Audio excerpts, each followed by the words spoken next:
कहानियाँ ऐसी होती हैं जो आपको डराती हैं, कुछ कहानियाँ आपको सोचने पे मजबूर कर देती हैं, कुछ कहानियों से घिन आती है और कुछ कहानियाँ सुनने के बाद आपका इंसानियत पर से विश्वास उठ जाता है। ये कहानी ये सब कुछ करती है। ये कहानी आर्ग्यूएबली मॉडर्न इंडिया की सबसे कॉम्प्लेक्स मिस्ट्रीज में से एक है और एक ऐसी कहानी है जो इस देश के कॉन्शियंस को चीर के रख देती है। इस कहानी में मर्डर है, स्कैंडल है, सुपरनैचुरल पावर्स हैं, ऑर्गन ट्रेड है, नेक्रोफिलिया है एंड मोस्ट इंपॉर्टेंटली इस कहानी में हमारे समाज का एक ऐसा भद्दा सच है जिसे हम देखकर अनदेखा कर देते हैं।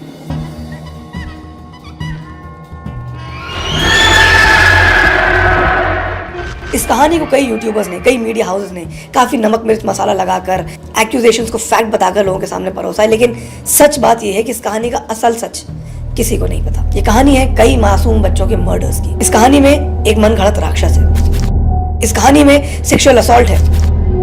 ये कई मासूम बच्चों के मर्डर्स की कहानी है।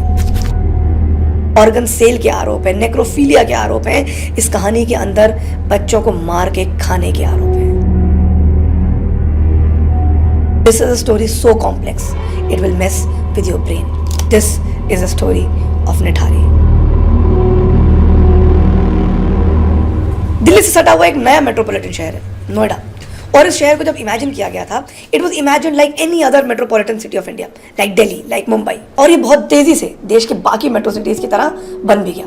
यहाँ चमचमाते शॉपिंग मॉल्स हैं, थिएटर्स हैं, रेस्टोरेंट्स हैं, बार्स हैं, हाई राइज सोसाइटीज हैं, पॉश बंगले हैं। और देश के बाकी बड़े शहरों की तरह इस शहर में भी एक अदृश्य दीवार है, एन इनविजिबल वॉल, एक ग्लास वॉल जो इस शहर के रईसों को, मिडिल क्लासों को इस शहर के गरीबों से डिवाइड करती है। ये दीवार बड़ी बड़ी कोठियों और उनके पास बने हुए झुग्गियों के बीच की दीवार है। ये दीवार सोसाइटी से गाड़ी में बैठ के निकलने वाले साहब की और उनके पड़ोस में रहने वाली कामवाली के बीच की दीवार है। और इस दीवार को बहुत मेहनत से, बहुत लगन से मेंटेन किया जाता है। सिक्योरिटी चेक्स लगा के, उनकी लिफ्टें अलग बनाकर, उनके एंट्री एग्जिट गेट्स अलग बनाकर, और जब भी कोई इस दीवार को फांदने की कोशिश करता है, पूरी कोशिश ये की जाती है कि इस दीवार से उसे वापस भेज दिया जाए। जब मैं आप लोग को इसलिए बता रहा हूँ कि इस पूरे मामले में ये अदृश्य दीवार, दिस इनविजिबल ग्लास वॉल, ये भी एक अक्यूज्ड है। इस पे कोई चार्जशीट नहीं होती, कोई इल्जाम नहीं लगता, कोई मुकदमा नहीं चलता, लेकिन इस पूरे केस के अंदर एक बहुत बड़ा हाथ इस अदृश्य दीवार का भी है। खैर, ये कहानी है नोएडा के सेक्टर 31 की, एक पॉश गेटेड कॉलोनी जहाँ बड़े बड़े लोगों की बड़ी बड़ी कोठियाँ हैं। और उसी से थोड़ी दूर है निठारी गाँव, जहाँ इस कॉलोनी में काम करने वाले और बाकी के और जॉब्स करने वाले डेली माइग्रेंट लेबरर्स रहते हैं। इस गांव में कोई रिक्शा चलाता है, कोई घर में झाड़ू पोछा करता है, कोई प्रेस वाला है और वगैरह वगैरह वगैरह। लेकिन 2005 में जब नोएडा की पॉपुलेशन बढ़ ही रही थी, इस गांव में कुछ अजीब चीजें होने लगी। एक के बाद एक उस गांव से छोटे बच्चे डिसअपियर होने लगे। जस्ट लाइक दैट, एक नहीं, दो नहीं, तीन नहीं, तमाम बच्चे एक के बाद एक डिसअपियर होते चले जाते हैं। उन्हें गांव वाले मिलकर बहुत ढूंढते, लेकिन कभी भी किसी भी बच्चे को कोई सुराग ही नहीं मिलता है। हाँ, बस आते जाते लोग ये बताते हैं कि उस बच्चे को आखिरी बार वहां देखा गया था। एंड समहाउ ज्यादातर बच्चे एक ही जगह से डिसअपियर हो जाते हैं, एक बड़ी सी पानी की टंकी के नीचे से। जल्द उस गांव में एक अफवाह फैल जाती है कि उस पानी की टंकी के ऊपर कुछ है, कोई स्पिरिट है, कोई डिमोनिक पावर है, कोई भूत है। क्योंकि ऐसा क्या था कि ज्यादातर बच्चों को वहीं देखा गया था। तभी अफवाह उड़ी कि जो बच्चा वहां जाता है, ये शक्ति उसे गायब कर देती है। माँ बापों ने अपने बच्चों को उस टंकी के पास जाने से रोक दिया और पूरे गांव के अंदर उस टंकी को लेकर एक अजीब सी हॉन्टिंग सा एनवायरनमेंट बन गया। तमाम दफा इस बात को पुलिस में कंप्लेन करने की भी कोशिश करी गई, लेकिन पुलिस ने कभी इस मामले को सीरियसली लिया ही नहीं। उसकी वजह शायद यही थी कि ये गरीब परिवारों के बच्चे थे। जब वो शिकायतें लेके आते तो पुलिस वाले उनसे कहते थे, कह रहे तुम लोग इतने बच्चे करते ही क्यों? यहाँ तुम्हें किसने बोला था आने के लिए? अपने गांव छोड़ के यहाँ पर क्यों? और मिल जाएंगे तुम्हारे बच्चे, खोते रहते हैं, क्या बड़ी बात हो गई? बट कुछ पुलिस वाले ये भी बताते हैं कि उन बच्चों को बेगिंग रैकेट से, फ्लैश ट्रेड के रैकेट से भी खोजा गया, लेकिन किसी भी बच्चे का कोई भी पता नहीं मिला। ऐसे में पुलिस ने अपेरेंटली एक ब्लैक होल थ्योरी बनाई, जहां पर उन्होंने एक उस जगह को मार्क करा जहां पर बच्चे आमतौर पर डिसअपियर हो जाते हैं। वहां पर पिकेटिंग लगाई गई, पेट्रोलिंग करी गई, और जैसे ही वो पिकेटिंग और पेट्रोलिंग हटी, एक और बच्चा गायब। ऐसे ही डिसअपियरेंस रिपोर्ट हुई 8 फरवरी को। खैर, करीब एक महीने बाद 5 मार्च को कुछ बच्चे वहां के खाली प्लॉट में क्रिकेट खेल रहे थे जब उनकी एक बॉल वहां के नाले में चली गई। क्योंकि गांव में अब तक ये अफवाह उड़ चुकी थी कि टंकी हॉन्टेड है, तो लोग वहां पहले से ही घबराए हुए थे। खैर, जब बच्चे उस नाले से बॉल उठाने जाते तो वहां पर वो कुछ स्ट्रेंज नोटिस करते हैं। वो देखते हैं कि उस नाले में एक इंसान का हाथ पड़ा हुआ है। बच्चे घबराते हैं, चिल्लाते हैं, शोर मचाते हैं। पुलिस आती है और पुलिस उस पूरे मामले को रफा दफा कर देती है। वो कहती है कि इस मामले को भूल जाओ, इसमें कुछ भी नहीं है, और उस हाथ को मिट्टी से ढक देती है। फिर वही सिलसिला, एक और डिसअपियरेंस, उसके बाद एक और, फिर कुछ और ये सिलसिला डिसअपियरेंसेस का इस गांव में चलता ही रहता है। It was almost as if कि ये डिसअपियरेंसेस उस गांव की एक हकीकत बन गए थे। People had learn to live with them. लोग अलग अलग तरीके से अपने बच्चों को खोजने में निकल जाते थे। कोई पोस्टर्स लगाता था, कोई काम धंधा छोड़ के बच्चों को ढूंढता था, कुछ लोग तो तांत्रिक और मीडियम्स के पास भी जाते थे अपनी बच्चों की इन्फॉर्मेशन मांगने के लिए। लेकिन इनमें से एक डिसअपियरेंस ऐसी होती है जिसके बाद पुलिस थोड़ी हरकत में आती है। 7 मई 2006 को एक लड़की जिसका नाम हम एल लिख लेते हैं गोज मिसिंग। यूजुअली विक्टिम्स के नाम नहीं लिए जाते हैं, उनको मेंशन नहीं करा जाता है। हालांकि यूट्यूब में और बाकी मीडिया में इन विक्टिम्स को बच्चों के आमतौर से नाम लिए गए हैं, but we will try to refrain from it. ये लड़की थी एल। बाकी के डिसअपियरेंसेस और इस लड़की के डिसअपियरेंस में एक मेजर फर्क था। ये लड़की कोई बच्ची नहीं थी, एक 20-22 साल की अडल्ट महिला थी। And this was the first case of an adult disappearing from this village. So when Elle goes missing, उनके पिता नंदलाल बताते हैं कि वो एक रिक्शा लेके D5 में गई थी काम करने के लिए। Allegedly रिक्शा वाला उसे वहाँ छोड़ता है, अंदर जाते देखता है और कुछ वक्त इंतजार करने के बाद वहाँ से चला जाता है। अब ये D5 क्या है? D5 सेक्टर 31 में एक कोठी है, एक ऐसी कोठी जो ज्यादातर खाली रहती है। उसके मालिक मनिंदर सिंह पंढेर वहाँ रहते नहीं है, लेकिन उनका नौकर सुरिंदर कोहली वहां पर रहता है। पंढेर कभी कभी उस घर में आते, कुछ वक्त रहते और वहां से चले जाते। खैर, इस लड़की के पिता यानी कि नंदलाल पुलिस के पास जाते हैं और वही टेढ़े जवाब उनको हासिल होते हैं कि अरे जवान लड़के किसी लड़के के साथ भाग गई होगी, तुम यहाँ रिपोर्ट लिखाने आ गए वगैरह वगैरह। खैर, इस लड़की के पिता किसी तरह कुछ सीनियर ऑफिसर्स के पास पहुंचते हैं और वहां से जब गुहार लगाते हैं तब इनकी सुनवाई होती है। जब एल के फोन को ट्रेस करा गया तो पता चला कि वो सच में D5 के बाहर उस समय मौजूद थी। घर के मालिक से पूछताछ हुई, उन्होंने बताया कि उस समय उस घर में थे ही नहीं, वो तो इनफैक्ट चंडीगढ़ में थे अपने पिताजी की अंतिम संस्कार करने के लिए। ये बात फैक्चुअली करेक्ट है, इसको पुलिस वेरीफाई भी करती है। लेकिन जब एल का वहां होने का एक गवाह था, कुछ सबूत थे, तो इस घर के मालिक के साथ थोड़ी पूछताछ को बढ़ाया जाता है और उस पूछताछ के बाद उस घर के मालिक उनको एक ऐसी चीज बताते हैं जिसको सुनकर पुलिस वाले भी स्टन रह जाते हैं। इन तमाम डिसअपियर्ड बच्चों में ये पहला केस था किसी अडल्ट के डिसअपियर होने का। And Nandlal wasn't like the others, he was determined to find his daughter. एक documentary movie killing for Karma में एक पुलिस ऑफिसर बताता है कि जब पंढेर से पूछताछ हुई तो उन्होंने एलिजेडली पुलिस को बताया कि वो एल को जानते हैं, that she was allegedly a call girl. उन्होंने एलिजेडली ये भी कहा कि जब वो लड़की आती थी तो उसको तो पैसे देते ही थे, लेकिन महीने महीने में उसके पिता को भी एक बड़ी रकम पहुंचाई जाती थी। ये सुन के पुलिस वाले हैरान थे। What shocked them was not the fact that the girl could have been a call girl, but the fact that her father was involved in her sex work. उस डॉक्यूमेंट्री में ऑफिसर ये भी बताते हैं कि जब ये बात नंदलाल के सामने कन्फ्रंट करी गई तो उन्होंने बोला कि हाँ ठीक है, मैं तो जो कराता था सो कराता था, लेकिन तब भी आपको मेरी बेटी को ढूंढना पड़ेगा। बिकॉज ऊपर से पुलिस ऑफिसर्स पे प्रेशर था तो पुलिस काम पर लगती है।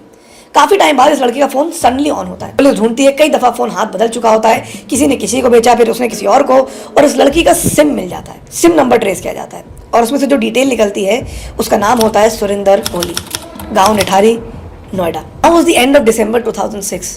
पुलिस वहां पहुंचती है और उस लड़के को यानी सुरिंदर कोहली को अरेस्ट करती है और उससे पूछताछ करती है। एलिजेडली वो वहां पर एक कन्फेशन देता है, एक ऐसा कन्फेशन जो इस पूरे मामले को हिला कर रख देता है। ये एलिज किया जाता है कि सुरिंदर ने उन्हें बताया कि एल अक्सर इनके घर आती थी। पंढेर एलिजेडली उनको बुलाया करते थे।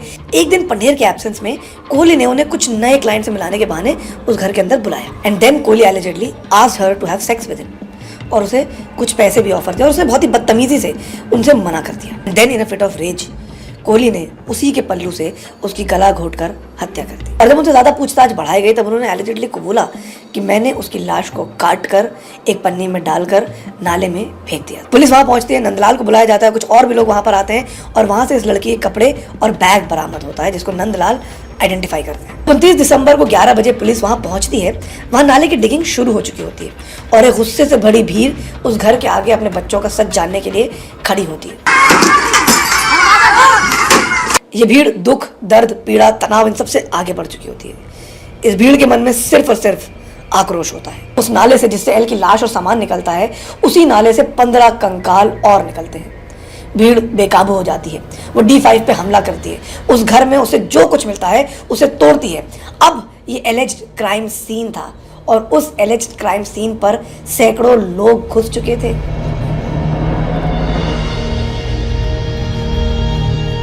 क्या क्राइम सीन टैंपर नहीं हो रहा था? बहरहाल पंढेर को भी अरेस्ट कर लिया जाता है। क्यों? पता नहीं। वो इस घर के मालिक हैं, यहाँ एलिजेडली क्राइम हुआ है, कोहली ने एलिजेडली क्राइम किया है। क्या उन्हें पता नहीं था उनके घर में ये सब हो रहा है? खैर, वहाँ पे एलिजेडली सुरिंदर कोहली के बताने पर एक चाकू रिकवर होता है उस छत की टंकी से, उस घर की छत की टंकी से जहाँ ऑलरेडी कई लोग घुस चुके होते हैं। बट D5 के आगे क्राउड बढ़ती चली जाती है, एक हुजूम सा लग जाता है वहाँ पर, और उस हुजूम में कुछ ऐसे लोग भी होते हैं जो आगे चल के इस केस में बहुत बड़ा नुकसान पहुंचाने वाले होते हैं। Noida at that time was a growing metropolis और इस डेवलपमेंट का सेंटर पॉइंट था नोएडा का फिल्म सिटी, जहां देश के कई बड़े मीडिया हाउसेस के हेडक्वार्टर्स थे। और जब इस तरह का केस उन्हीं के शहर में सामने आया तो ऑब्वियसली मीडिया ने इस केस को सेंसेशनलाइज कर दिया। मीडिया एज यूजुअल अपनी एलिगेशंस को सच की तरह पेश कर रहा था। दिल दहला देने वाला निठारी कांड। gruesome discovery of निठारी हवस की भूख मिटाने के लिए। आगे चल के मीडिया ट्रायल होता है, मीडिया की थ्योरीज बनती है, कई कई चीजें सामने आती हैं और सबसे स्ट्रेट फॉरवर्ड थ्योरी ये एलेज करी जाती है कि पंढेर के कहने पर कोहली इस घर के अंदर लड़कियों को लाता था। एलिजेडली पहले पंढेर उनको रेप करते थे और उसके बाद वो भेज देते थे कोहली को कि तुम्हें जो करना है कर लो। कोहली एलिजेडली उनको रेप करता था, उनको मारता था एंड एलिजेडली उनको काट कर खा जाता था। इस क्राइम को देश की अटेंशन मिल रही थी। ऐसा लग रहा था कि देश में कोई खबर ही नहीं है, सिर्फ निठारी ही एक इंपॉर्टेंट खबर है and that led to the crime scene becoming a place for a political slug fest as well.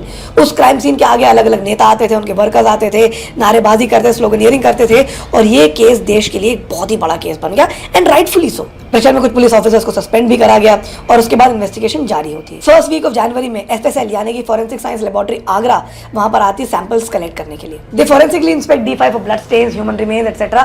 But all that is found is a blood spot of unknown origin in the bathroom sink and pipe. वहीं दूसरी तरफ कटी हुई bodies देखकर एक और theory alleged होती है, the theory of a kidney और एन ऑर्गन सेल रैकेट। और अब इस थ्योरी को ढंग से समझने के लिए हमें कहानी को थोड़ा सा रिवाइंड करना पड़ेगा। ये कहानी वापस जाती है 1997-1998 में। उसी मोहल्ले में एक डॉक्टर थे जिनको एक दफा किडनी रैकेट में इंटेरोगेट किया गया था। हालांकि उस समय उनके खिलाफ कुछ एविडेंस मिला नहीं, लेकिन अब शक की सुई एक ऑर्गन रैकेट की तरफ भी जा रही थी। आगे चल के ministry of child and welfare development भी कहती है कि इस पूरे केस में ऑर्गन रैकेट को भी एक्सप्लोर करना चाहिए because of the magnitude of the killing. ऐसा लगता है कि शायद just may be there is a bigger gang involved in all of this. अभी तक पुलिस के पास 2 अक्यूज थे, पंढेर और कोहली। इन दोनों अक्यूज को गांधीनगर ले जाया जाता है इनके नार्को टेस्ट और अन्य टेस्ट कराने के लिए। हालांकि इनका ट्रायल अभी शुरू भी नहीं हुआ था, लेकिन मीडिया अपना वर्डिक्ट भी दे चुकी थी। ब्रेकिंग न्यूज में एक दूसरे को पीछे छोड़ने के चक्कर में मीडिया इस केस को सेंसेशनलाइज कर रही थी और इन दोनों लोगों को अब तक मॉन्स्टर घोषित कर चुकी थी। Because of the growing pressure, reports on police mismanagement and the whole complexity of the crime was transferred to the CBI. CBI जब तक उस घर तक पहुंचा, the exteriors were damaged. Nithari के लोगों ने अपना गुस्सा उस मकान पे निकाला और ये गुस्सा सिर्फ 1-2 साल का नहीं था, ये सदियों से सप्रेस्ड गुस्सा था और अब वो गुस्सा एक रूप ले रहा था। लोगों का गुस्सा उनके हालात के खिलाफ था, लोगों का गुस्सा उस सिचुएशन के खिलाफ था, लोगों का गुस्सा उस इनजस्टिस के खिलाफ था जो पुलिस ने उनके साथ करा। अगर ये सिस्टम उनकी आवाज सही वक्त पर सुनता तो शायद बहुत से बच्चों की जान बचाई जा सकती थी। उनके गुस्से का अब एक चेहरा भी था, पंढेर, एक अमीर दौलतमंद आदमी जिसने एलिजेडली पुलिस को खरीद रखा था। मीडिया ने भी उनकी एक पावरफुल, रिच और अय्याश आदमी की प्रोफाइल बनाई जिसको देखकर जनता और इरिटेट हुई, इन्फ्यूरिएट हुई। खैर, जो इनके टेस्ट हुए थे गांधीनगर में, वहां से एक बहुत ही दिल दहला देने वाली बात सामने आई जिसको वहां के डॉक्टर SL वाया ने बाद में एक डॉक्यूमेंट्री में बताया। Apparently she said that Surinder had multiple sexual urges and fantasies जिनको अब तक वो कंट्रोल करके रखता था, लेकिन बिकॉज एलिजेडली इस घर का माहौल ऐसा था where sex and call girls were regular, तो वहां पर उन फैंटेसीज को और ज्यादा हवा मिलती थी। वो ये भी कहती है कि सुरिंदर को अपेरेंटली कुछ सपने आते थे। वो सपने में देखते थे कि घर में एक सफेद साड़ी पहन के औरत आती है जो उन पे हंसती रहती है, उन पे ताने मारती रहती है। और वो ये भी कहती है कि when all of this was happening, he was living in a different state of consciousness. Was he hallucinating? Were there actual hauntings? Or was it just a figment of his imagination? We wouldn't know. खैर, अब CBI के पास case था और investigation आगे बढ़ती है। Sample collect होते हैं, टेस्ट होते हैं, अलग अलग तरीके से कोहली एलिजेडली कन्फेस करता है मर्डर्स के लिए और केस ट्रायल पे जाता है। कोर्ट में ये केस अब ट्रायल पे जाता है, लेकिन जनता के दिमाग में तो वर्डिक्ट ऑलरेडी आ चुका था। एंड लाइक आई सेड, सबसे बड़े एलिगेशंस यही थे दैट एलिजेडली पंढेर बोलता था कोहली को कि जाओ बच्चों को पकड़ के लाओ। पहले उनका रेप करता था, उसके बाद कोहली को दे देता था। लाइक आई सेड, कोहली उसके मर्डर करता था और पका के किचन में पका के खा लेते थे। लोगों के दिमाग में आज भी यही सच चलता आ रहा है। 1 मार्च 2007 को कोहली वीडियो टेप पे एलिजेडली कन्फेस करता है कि वो कैसे बच्चों को पकड़ता था, मारता था, उनके साथ सेक्स करने की कोशिश करता था और उनके मांस को किचन में पका के खा जाता था। लेकिन वो इस कन्फेशन में ये भी कहता है कि उसको बेहद टॉर्चर किया गया था और एलिजेडली उसे ये रटवाया गया था ये बोलने के लिए। दोनों अक्यूज पे कई सारे मुकदमे चलते हैं। सीबीआई चार्जशीट में कोहली को अक्यूज बनाता है लेकिन पंढेर को अक्यूज नहीं बनाता है, बिकॉज ज्यादातर केसेस में पंढेर एलिजेडली नोएडा में थे ही नहीं। कुछ वीजा स्टैम्प्स, कुछ होटल के रिजर्वेशंस, कुछ फ्लाइट टिकट्स एक्सेट्रा, ये सब उनकी एलिबाई थी। जब उनको क्लीन शीट मिलती है तो उससे क्या बवाल हुआ होगा ये आप सोच ही सकते हैं। जनता को लगता था that Pandher allegedly bribed his way out of the chargesheet. रईस आदमी थे, कुछ भी कर सकते थे। उनके पैसों के बारे में, उनके लाइफस्टाइल के बारे में मीडिया पूरी दुनिया को बता चुका था। सो ये एलिगेशन लगना कि उन्होंने पैसे देकर अपने आप को बचा लिया, ये बहुत ऑब्वियस एलिगेशन थी उस वक्त। लेकिन इस गुस्से की वजह सिर्फ वो नहीं थी, इस गुस्से की वजह एक और भी थी। एक एलिगेशन यहाँ पर यह भी थी कि पंढेर ने खुद एक कन्फेशन लेटर साइन किया होता है पुलिस के लिए। वंदना सरकार, एक विक्टिम बच्चे की माई, कहती हैं कि एलिजेडली उनके सामने एक कन्फेशन हुआ था। On the other hand Pandher के लॉयर्स एलेज करते हैं कि पुलिस ने उनसे कुछ ब्लैंक पेपर्स पे साइन करवाया था जिससे ये सारी कन्फेशन निकलती है। Honestly all of that doesn't really matter. But again, as far as I know, under the section 25 of the Indian Evidence Act and corresponding provision section 23(1) of the Bharatiya Sakshi Adhiniyam, confessions made by an accused to the police officer are not admissible as evidence. लेकिन इस confession में एक और mind boggling twist भी है। The Karma Killings documentary में alleged ये भी करा जा रहा है कि वो confession जानबूझकर लिया गया था ताकि उनको इन accused की extended custody मिल सके या रिमांड मिल सके, whatever the right word is। Police ने एलिजेडली सोचा कि इस confession का कोई legal ramification तो है नहीं, because ये admissible तो है नहीं कोर्ट के अंदर, तो फिलहाल इनको अपने पास रखने के लिए कन्फेशन साइन करा लेते हैं, इससे क्या ही फर्क पड़ेगा। But that really came back to haunt them. But CBI के पास अपेरेंटली इनफ सबूत थे ये साबित करने के लिए कि Pandher was not involved in the killings. लेकिन लोगों के मन में ये सवाल था कि एलिजेडली ये सब उनके घर के अंदर हो रहा था और उन्हें जरा सा भी शक नहीं हुआ। खैर, जब ये केस ऑनरेबल कोर्ट्स में ट्रायल के लिए जाता है, कोर्ट पंढेर और कोहली दोनों को अक्यूज बनाती है और ट्रायल्स के बाद अलग अलग केसेस में अपने वर्डिक्ट सुनाती है। फरवरी 2009 में ट्रायल के एक्चुअल वर्डिक्ट्स आना शुरू होते हैं। एक केस में Pandher to be hang till death और कई केसेस में Kohli to be hang till death. Nithari serial killings were today sentenced to death by a court in Uttar Pradesh. Victims की फैमिली ने सेलिब्रेट किया, उनको इंसाफ का अनुभव हुआ, उन्हें ये सुकून हो गया कि अगर हमारे बच्चे नहीं वापस आ पाए तो कम से कम उन बच्चों के साथ इंसाफ तो हुआ। शायद इस सज़ा के बाद आने वाली नस्लों में लोग ऐसा क्राइम करने से पहले डरे, बट उनकी ये खुशी बहुत लंबी चलने वाली नहीं थी। ट्रायल कोर्ट का जजमेंट था एंड जैसा आमतौर पर होता है इस वर्डिक्ट को आगे चैलेंज किया गया। The honourable Allahabad high court acquitted Pandher and overturned his death sentence. Kohli was still yet to be hanged. Kohli अलग अलग अपील करता है, मर्सी पिटीशन करता है, but all of them go unnoticed. लेकिन 2023 में इलाहाबाद हाई कोर्ट कोहली और पंढेर दोनों को ही एक्विट कर देता है। इस पूरे केस के अंदर कई ऐसे लूपहोल्स कोर्ट के सामने निकलकर सामने आते हैं जिसको मीडिया ने कंप्लीटली इग्नोर कर दिया होता है। देखिए, इस पूरे केस के दो मेजर आधार थे। एक, जो रिकवरीज वहां पर हुई थी एलिजेडली कोहली कन्फेशन के बाद, और दूसरा कोहली का एलिज्ड confession itself. Confessions that, like I said, were never admissible in the court in the first place. The prosecution still had to prove those confessions to be true with evidence and witnesses. Honorable court ये कहता है कि कोहली का statement absolutely truth या voluntary नहीं दिखाई देता है, so that was kept aside. और पंढेर के खिलाफ जो allegations थी वो largely कोहली के ही बयान पर थी, उस बयान पर जो allegedly खुद पंढेर ने साइन किया था। उस बयान के गवाह भी थी, लेकिन एक पुलिस ऑफिसर जो प्रोसिक्यूशन विटनेस थे उन्होंने भी उस बयान को खारिज किया। ऑनरेबल कोर्ट ने कहा कि अगर वो बयान दिया भी गया तो वो तो पहली बात कोर्ट में एडमिसिबल ही नहीं है, और अगर वो एलिगेशन सच भी हैं कि वो शराब पीते थे, अय्याशी करते थे, पॉर्न देखते थे, घर में कॉल गर्ल्स को बुलाते थे, इसका ये मतलब तो नहीं था कि वो बच्चों को मार के काट के खा जाते थे। और अब वो 2017 से जेल में, और जिन धाराओं के तहत उनके ऊपर केस बनता भी है, सजा बनती भी है, उस धाराओं के बराबर की सजा वो अपेरेंटली ऑलरेडी काट चुके थे। कोहली के खिलाफ दो बड़े सबूत थे, उसका खुद का कन्फेशन और एलिजेडली उसके बताने के बाद जो लाशें मिली वो दोनों ही प्रूव नहीं किए जा सकते। उसके एलिज्ड कन्फेशन की वर्डिंग्स, कंडीशंस पर कॉन्ट्राडिक्टरी। ऑनरेबल कोर्ट ने लंबे चौड़े रीजन देके उस पर यकीन नहीं किया। रिकवरी ऑफ बॉडीज के बारे में ऑनरेबल कोर्ट ये कहता है कि प्रोसिक्यूशन ये प्रूव नहीं कर पाया प्रॉपर्ली कि ये सारी रिकवरीज कोहली के स्टेटमेंट के अनुसार हुई थी। कि अपेरेंटली जब तक पुलिस वहां पर कोहली को लेकर पहुंची थी तब तक वहां ऑलरेडी खुदाई चालू हो चुकी थी और भीड़ जमा हो चुकी थी, वहां ऑलरेडी भीड़ जुड़ चुकी थी, suggesting that something was already found there. Media की रिपोर्ट्स के मुताबिक वहां की पहली डिगिंग एलिजेडली पुलिस ने नहीं, वहां की RWA ने कराई थी। याद है आपको, कुछ महीने पहले इसी ड्रेन में एक बच्चे को एक इंसानी हाथ मिला था। उसी के बाद से एक्चुअली लोगों को शक था कि इस ड्रेन में कुछ ना कुछ राज छुपा हुआ है, और क्योंकि पुलिस कोई एक्शन नहीं ले रही थी, RWA decided to dig this drain themselves. So the theory that Surinder Kohli से हमने पूछताछ करी और उसने एलिजेडली बताया कि वहां पर लाश है, that theory could not be proved beyond reasonable doubt in the court. बहरहाल, in the conclusion, court also expressed the disappointment how the Nithari case was treated from day one. उन्होंने ये भी कहा कि despite a high-level committee suggesting a deep probe in the organ sale racket, nothing really was done to explore this. They also said that this was nothing short of a betrayal of public trust by responsible agencies. Citing a shoddy probe, the two accused were acquitted. The agencies are now in Supreme Court. मैंने आपसे कहा था ना, इस case को अलग अलग लोगों ने नमक मसाला मिर्ची लगाकर आपके सामने बहुत अलग तरीके से पेश किया है। सबके दिमाग में अपना अपना एक सच है, लेकिन एक्चुअल सच क्या है किसी को नहीं पता, क्योंकि इस केस को लेकर अब भी बहुत सारे सवाल हैं और कई सवाल मेरे मन में भी हैं। अगर ये लाशें एक पॉश रेसिडेंशियल एरिया में थी तो अब तक कैसे किसी को शक नहीं हुआ, किसी को बदबू तक नहीं आई?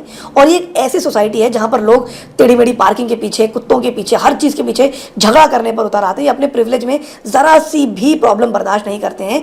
वहां पर इतने वक्त तक किसी को शक नहीं हुआ, किसी को बदबू नहीं है किसी लाश की। सिर्फ एक आदमी ऑन रिकॉर्ड बताता है वहां पर बदबू के बारे में, रमेश प्रसाद शर्मा, जो पड़ोस वाले घर में काम करता है, पड़ोस का घर यानी उस डॉक्टर का घर जिनका नाम कुछ वक्त पहले एक किडनी रैकेट में उछाला गया था। क्विंट के एक 2023 के आर्टिकल में यह भी मेंशन है कि women and child development ministry की एक हाई लेवल कमेटी ने यह भी कहा था कि लाश को डीकंपोज होने में ऑलमोस्ट 3 साल लगते हैं। अब भी उस ड्रेन से सिर्फ कंकाल बरामद हुए थे, जबकि the killings were reported to be as late as 2006। So what really happened? Did Pandher buy off the police? If it did buy off the police, why did he spend so much time in the jail? तो क्या ये murders पहले से हुए थे and Kohli was just used as a scapegoat for these murders? What about Elle, the so-called call girl? उसको तो लोगों ने D5 में जाते देखा था allegedly। नार्को टेस्ट में क्या निकल कर आया? सवाल बहुत सारे अभी।